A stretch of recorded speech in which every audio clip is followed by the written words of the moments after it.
Representative Barry. Madam Chairman, in a recent St. Anselm Institute of Politics poll, 64% of respondents said they were very confident in the integrity of New Hampshire's election results. A different way of reading this is that a full 36% of respondents are not very confident in New Hampshire's election results. Think about that for a second.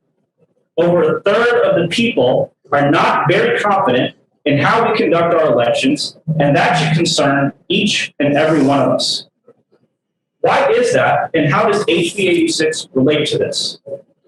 One of the reasons over a third of Granite Staters are not very confident in our election results is that we have the loosest election laws in the country. The quote experts come before us and tell us that voter fraud does not exist in New Hampshire. But what they do not address is exactly what is voter fraud. As I have pointed out in this committee, someone who is in this state for only 30 seconds can legally vote here. In fact, 30 seconds is 29 seconds more than you actually need.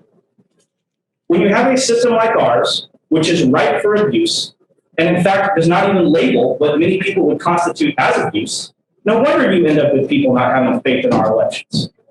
Let me be clear. Someone who moves here on election day and votes here and then decides to move to another state the next day does not actually commit a crime in New Hampshire. It is not a law, it is not under our law considered fraud unless they've also voted in their home state. That's our law. It's almost impossible to commit voter fraud in New Hampshire because what should be considered fraud simply isn't. The fact that we have a system that allows non-residents to walk into our polling location, register to vote while presenting no ID, no proof of domicile, is actually shameful. It is a New Hampshire-specific embarrassment. HB 86 attempts to address this. Often, the Secretary of State's office holds up the voter age participation statistic, or the VAP, as the number that we should be concerned about. But I am far more concerned about people believing we have fair and honest elections than an arbitrary number that does not begin to tell the whole story of what is actually going on.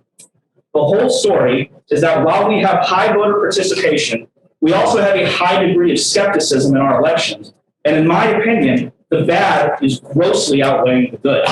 The Secretary of State office often talks about a balancing act, but right now we are fully tilted in one direction, and the cost is people not having faith in the voting process. Unfortunately, HB 86 needs a lot of work and is not a clean bill.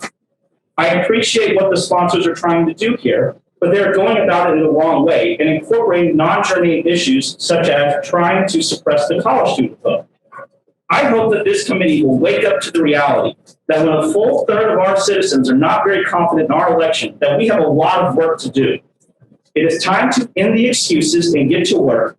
But unfortunately, HB 86 is an imperfect vehicle to do this. And as such, I move that we retain the bill to continue to work on it.